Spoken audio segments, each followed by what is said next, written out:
Your boss is a grump. He wants stuff specifically in front of him and doesn't want to deal with a lot of interference. How do you satisfy this grumpy person? By putting a graph next to whatever data she wants to see. I'll show you. We're going to use some Sparkline graphics, and we're going to incorporate them right next to the data. Ready? Brad Williams, Excel Prime. How to make your customized Sparkline graphics reality. Here we have a layout of a set or group of Sparklines using the Excel profit and loss statement, but there's some modifications to the data here. One, the hidden rows are gone, have been deleted. Let's say this information was imported and there's a bunch of blanks. I'll tell you how to deal with that. And I'll also talk about, well, look at this Sparkline. It's not that appealing. So what do? Well, trying to tell a story with this information. This display is sort of unattractive. We can change some stuff here. First and foremost, what if we squeeze this information a little closer together? We just grab the end of the column data and just move left. That kind of tells a better story, doesn't it? What if we change the row height? Does that tell us a better story? Well, I think it does. We emphasize the highs and the lows. All I did was grab the row bar here. You can slide this up or down. Or you can highlight any of the cells, right click, and hit row height if you want to customize this, and just hit 25 as I showed earlier. You're thinking, well, that didn't do anything for me. So just play around with it. Go row height and go 45. All right. And then you can do the same thing with the column. Right click, column width. If you want consistency, you just say 25. Or if you want it narrower, column width 20. You can experiment. You can play around with this. You can do it manually or this way. What if you want to just get an idea? What does this look like in a line? Not very good. You have a bunch of broken cells there, and this is what happens if you have a blank. It doesn't tell a story, which leads us into, well, how do we fix it? As with the previous examples, here's a clue. If there are gaps or missing data, we can go to Sparkline and we can try to fix this. We go to Sparkline, edit data, hidden and empty cells.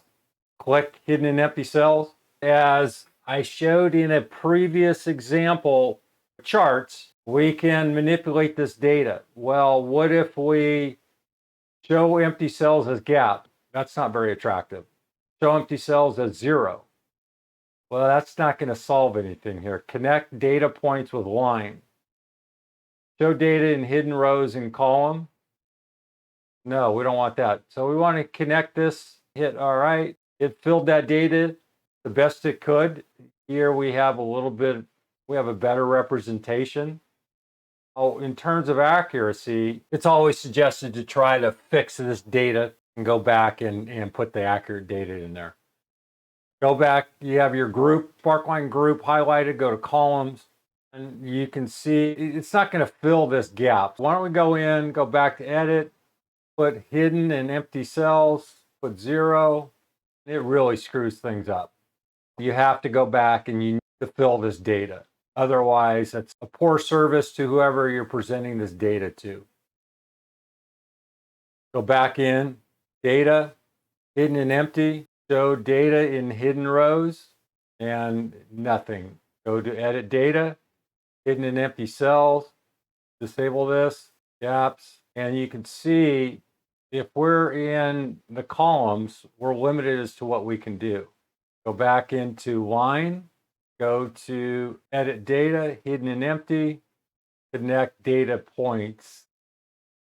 If we want to change the color, we can go up here to Sparkline color. We can highlight whatever color we want. And if we want yellow, you can see yellow doesn't do a very good job. Go to magenta and see the colors there. You can fool around with this if you want. You can put red. You want marker color? Well, we'll get to that in a second. If we want to change the width of this line, go to Sparkline color. And here's the clue, Sparkline color weight. Go here, go to weight. You can see here, you can see it doesn't give us a hint. So we just have to do this. That's the only way this works. With charts, we would get a preview. With Sparklines, to Sparkline color, we go to weights, you can see, well, we don't get a preview. You can insert whatever width you'd like. Let's hit Control Z to reverse this. You want to highlight certain areas of the Sparkline. You can do that. We have options. We have 5 different options. We have high point, apply a different color to the highest data point in the Sparkline. We have a low point, apply a different color to the lowest data point. A negative point, apply a different color to a negative value. The first point, apply a different color to the first data point. Last point, apply a different color to the last data point. And then markers, show data markers in the Sparkline. This option is available only for line Sparkline. We go to Insert, Sparklines, and then Show. And here we have high point, low point, negative point, first point, last point. If you want to mark the high point, just click the high point, and then you can go in and change this color. If you want the low point, you can see the low point. Hardly, you can barely see it. Go over, hit line, and you can see with a line, we have a high point, low point. Doesn't really do a lot. If you hit negative points, well, you can see there's a couple negative points here. And you can change the colors here. If you want markers, this will mark each column. Go back to the columns, and you can see, well, it really doesn't do a lot. So depending on whether you're in a line chart, a win-loss chart, or Sparkline, excuse me, your emphasis or your story, the markers are okay. You can click on and off and adjust these. If you want to change the style, these are just the color changes. If you want to change the marker colors, let's go high point, negative point, it's negative point, and you want, let's go to columns, go to markers, go negative point, red. The high point to be green, low point to be magenta, whatever. You get the idea here. You can play around with this, but again, we're trying to customize this. We're trying to make this Sparkline a storyteller. Be sure to check out all of our Excel courses. Excel data and text manipulation. We have an advanced beginners and intermediate course. Excel essentials. This is for individuals new to Excel. We have an advanced, excellent beginners, level 1 and level 2, and intermediate level course. Excel formulas, formulas only. We have a beginner, an advanced, and an intermediate level course. Click on any of the links. There's a short video that explains everything about the course. Check it out. The argument here is, well, why do I want to do a Sparkline when it takes the same amount of time to put together a chart? You have to go way back. Sparklines were introduced in 2003, I think, maybe 2008. Since then, the chart tool has grown up. Your choice. The Sparklines are limited as to their detail and to their storytelling. So let me just point out one thing here.